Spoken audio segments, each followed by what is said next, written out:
Umewahi kuwa kwenye mahusiano na mtu ambaye anakunyamazia kimya bila sababu yoyote ya msingi? Silent treatment kwenye mahusiano. Karibu kwenye channel ya Sauti ya Ndani. Hapa tunajifunza maisha halisi bila filter.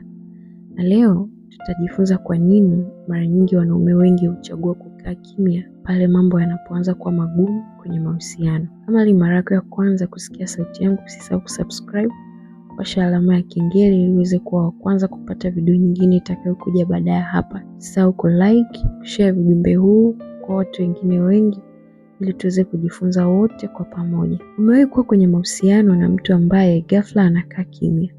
Unajaribu kumuuliza kuna nini? Unajaribu kuzungumza naye, unajaribu kuelewa kosa lako ni nini, lakini yeye anakaa kimya. Hajibu ujumbe, hapokei simu, au yupo karibu na wewe lakini anakutendea kama vile haupo. Na hapo ndipo maswali yanaanza. Nimekosea nini? Kwa nini hataki kuzungumza na mimi? Bado ananipenda? Anataka kuniacha? Au pengine unaanza kujilaumu na kufikiria kwamba labda wewe ndio tatizo. Silent treatment, yaani kutumia ukimya kama njia ya kumtenga mtu au kumwadhibu mwenza, inaweza kuwa moja ya mambo yanayoumiza sana kwenye mahusiano.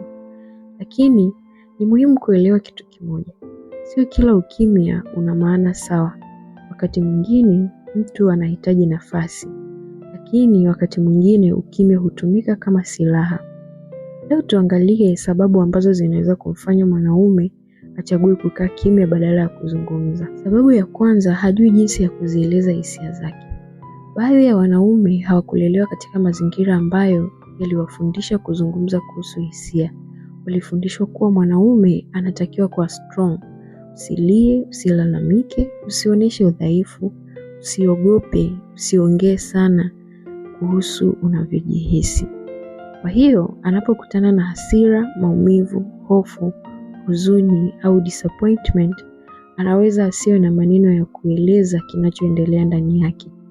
Badala ya kusema nimeumia kwa sababu nilihisi umenipuuza, anaamua kukaa kimya, sio kwa sababu hana hisia. Wakati mwingine ni kwa sababu hajui kuzizungumzia. Lakini hapo ndipo tunapaswa kutofautisha kuelewa sababu na kuhalalisha tabia. Kutokujua mawasiliano ni jambo linaloweza kujifunzwa. Mahusiano yenye afya yanahitaji watu kujifunza kuzungumza hata pale mazungumzo yanapokuwa magumu. Sababu ya pili, anataka kuepuka ugomvi. Watu wengi wanaogopa confrontation. Wanaona mazungumzo magumu kama chanzo cha ugomvi. Kwa hiyo badala ya kusema hebu tuzungumze kuhusu hili, wanaamua kukaa kimya. Anaweza kufikiria kwamba akikaa kimya tatizo lenyewe litaisha, lakini mara nyingi haliishi. Tatizo linaweza kukaa kimya lakini hisia hazikai kimya. Hasira inaendelea kujengwa, maumivu yanaongezeka na distance kati yenu inaanza kuwa kubwa. Kuepuka mazungumzo hakumaanishi kwamba tatizo limetatuliwa. Mara nyingi maana yake ni kwamba tatizo limeahirishwa. Sababu ya tatu, anahitaji kuchakata mawazo yake. Hii ni muhimu sana.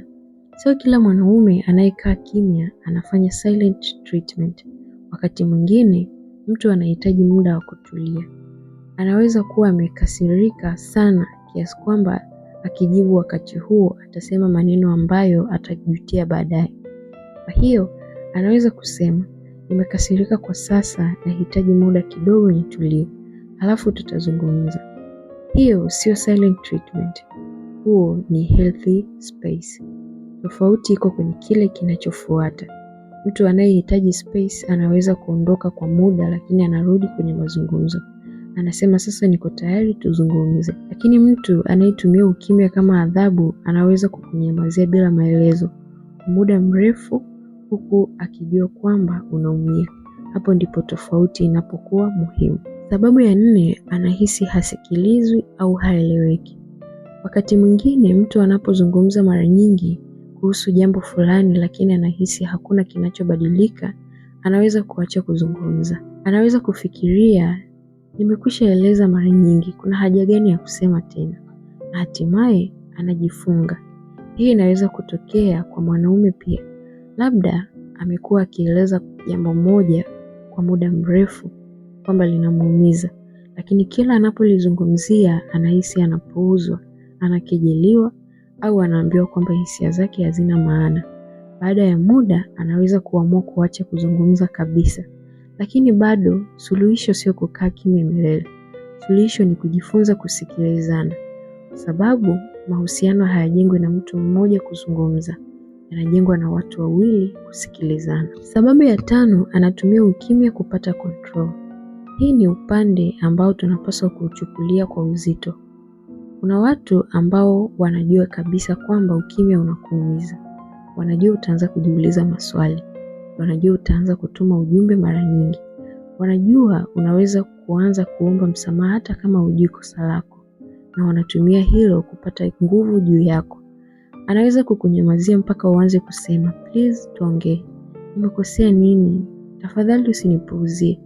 Hapo ukimya hauko tena kwa ajili ya kutulia. Ukimya umekuwa kama njia ya kukudhibiti. Hii ni unhealthy.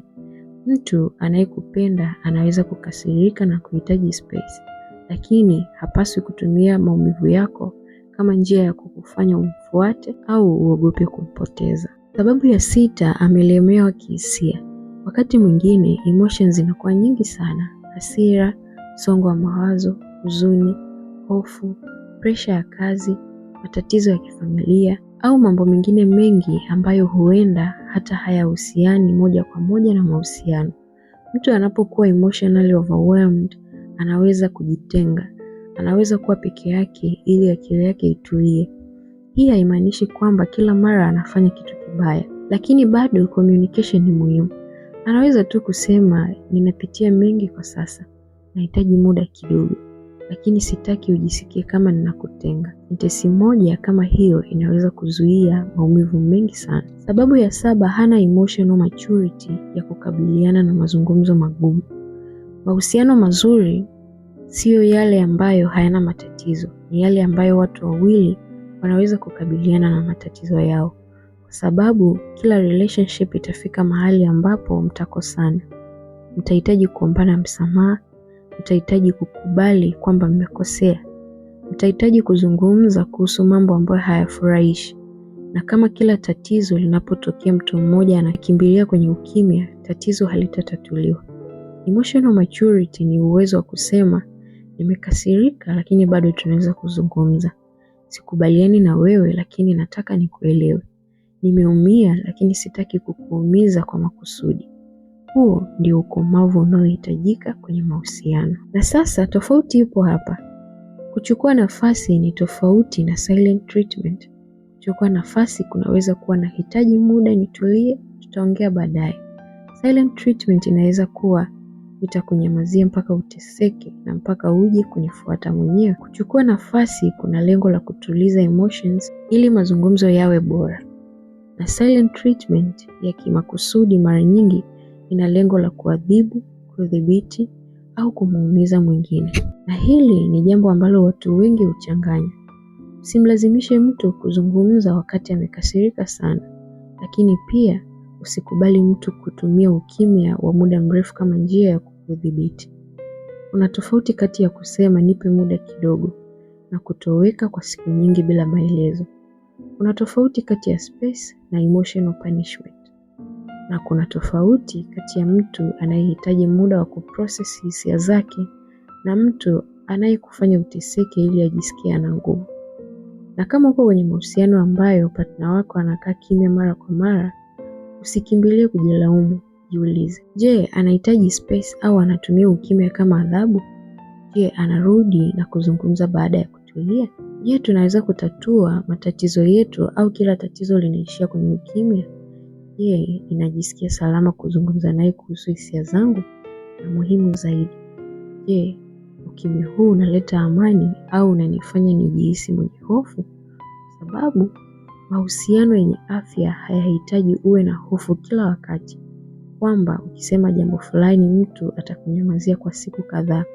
Unapaswa kuwa na nafasi ya kuzungumza, kukosea, kuomba msamaha, kueleza hisia na kusikilizwa. Kwa sababu mwisho wa siku communication sio kuhusu kuongea tu, ni kuhusu kuwa tayari kuelewa, kuwa tayari kusema hili linaniumiza, na wakati mwingine kusema nimekusikia. Ni kuhusu kukubaliana kwamba hata kama mna hasira bado mnaheshimu utu wa kila mmoja. Kwa hiyo kama mwanaume anakaa kimya, usifikirie moja kwa moja kwamba hakupendi. Anaweza kuwa hajui kujieleza hisia zake. Anaweza kuwa anaepuka conflict. Anaweza kuwa anahitaji muda. Anaweza kuwa amelemewa. Au katika baadhi ya mazingira, anaweza kuwa anatumia ukimya kama njia ya kukudhibiti. Context ndio muhimu, lakini pia usisahau, mtu anayehitaji space anaweza kuomba space. Mtu anayekuheshimu anaweza kusema atarudi tuzungumze. Na mtu anayejenga relationship yenye afya hawezi kutegemea ukimya kutatua kila tatizo. Kwa sababu matatizo yanaweza kuanza kwa ukimya, lakini mara nyingi yanatatuliwa kwa mawasiliano. Na wakati mwingine jambo la muhimu zaidi sio kuuliza kwa nini anakaa kimya, bali jiulize ni aina gani ya mawasiliano ninayoyakubali ndani ya mahusiano yangu. Sababu unastahili relationship ambayo watu wawili wanaweza kukasirika bila kudhalilishana, kuhitaji space bila kuadhibiana, na kutofautiana bila kuogopana. Ukimya unaweza kuwa nafasi ya kutulia, lakini ukitumika kwa muda mrefu kama adhabu, unaweza kujenga ukuta kati ya watu wawili. Na relationship haiwezi kujengwa vizuri nyuma ya ukuta. Zungumzeni, sikilizaneni, elewaneni, na pale ambapo mnahitaji nafasi, chukueni nafasi kwa heshima, lakini mrudi kwenye mazungumzo. Kwa sababu mwisho wa siku, communication solves problems. Prolonged silence usually creates more of them. Na kama umejifunza kitu kupitia hii video, mshirikishe mtu ambaye anaweza kuhitaji kusikia ujumbe huu. Asante kwa kunisikiliza.